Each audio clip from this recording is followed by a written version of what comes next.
Russian President Vladimir Putin apologized to Azerbaijan's leader on Saturday, following the deadly crash of an Azerbaijan Airlines plane in Kazakhstan, according to a statement from the Kremlin.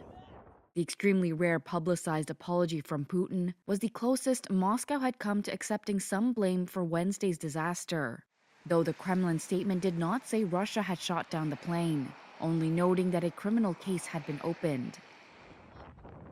The flight crash landed in Kazakhstan on Wednesday, after diverting from southern Russia, where Ukrainian drones were reported to be attacking several cities. At least 38 people were killed.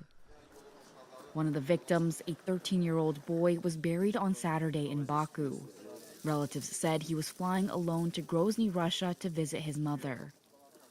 4 sources with knowledge of the initial findings of Azerbaijan's investigation told Reuters that Russian air defenses had mistakenly shot down the plane. The Kremlin said, at the time, Russian air defense systems were repelling attacks by Ukrainian unmanned aerial vehicles. Putin called Azerbaijan's president and, quote, apologized for the tragic incident that occurred in Russian airspace, the Kremlin said. It added that Putin and Kazakhstan's president had agreed to stay in constant contact over the investigation into the crash, and that civilian and military specialists were being questioned. Ukrainian President Volodymyr Zelensky also said he called Azerbaijan to offer condolences. In a statement on social media, he demanded that Russia provide, quote, clear explanations. Former U.S. President and Nobel Peace Prize winner Jimmy Carter has died at the age of 100. He was born on October 1, 1924, and was one of 4 children of a farmer and a shopkeeper. He graduated from the U.S. Naval Academy in 1946 and served in the nuclear submarine program, but left to manage his family peanut farming business. He married his wife, Rosalind, in 1946, a union he called, quote, the most important thing in my life. Together, they had 3 sons and a daughter.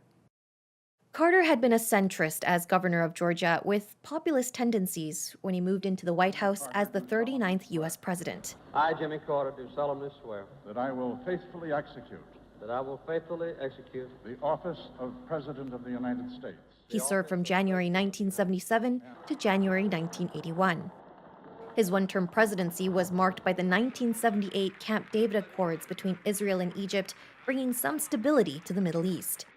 But it was also dogged by an economy in recession, persistent unpopularity, and the Iran hostage crisis that consumed his final 444 days in office. He was swept from office in an electoral landslide in 1980 as voters embraced Republican challenger Ronald Reagan. Despite his difficulties, Carter had few rivals for accomplishments as a former president. He worked for decades on humanitarian causes and was awarded a Nobel Peace Prize in 2002 for his efforts to promote human rights and resolve conflicts around the world. In recent years, he had experienced several health issues, including melanoma that spread to his liver and brain. He died at his home in Plains, Georgia on Sunday, according to the Carter Center. Carter lived longer after his term in office than any other U.S. president. Along the way, he earned a reputation as a better former president than he was a president, a status he readily acknowledged. After South Korea's deadliest ever air disaster, the country's acting president, Choi Sang-mok, ordered an emergency safety inspection of its entire airline operations system on Monday. That came as investigators worked to identify victims and find out what caused Sunday's Jeju Air plane crash, which claimed the lives of 175 passengers and 4 of the 6 crew on board. A large memorial was set up in a gym about 5 miles from the crash site at Muan, where people including Choi came to pay respects.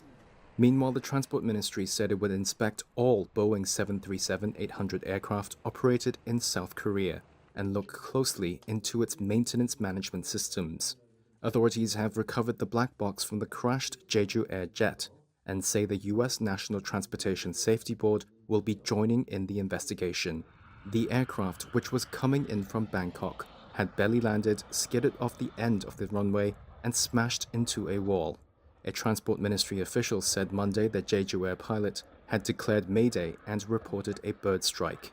He added there wasn't time after the warning to prepare for what came next. If there had been more time, They could have requested preparation measures, such as dispatching fire trucks to stand by and preparing for an emergency landing. Typically, in such cases, the pilot makes this request and the control tower coordinates by placing firefighting teams on standby. The crash killed mostly local South Koreans who were returning from holidays in Thailand. However, 2 Thai nationals also died. They include Jongluk Dwanmani. Her father Boon Choi spoke to local media Sunday and expressed his wish for his daughter to be brought home. I can only accept it, make peace with it. When I think about it, I remind myself that it was an accident. It's something that can happen to anyone. So I've come to terms with it because no matter what I do, my daughter won't come back. I just hope the government can provide some help. I want to bring my daughter's body back home for a proper religious ceremony.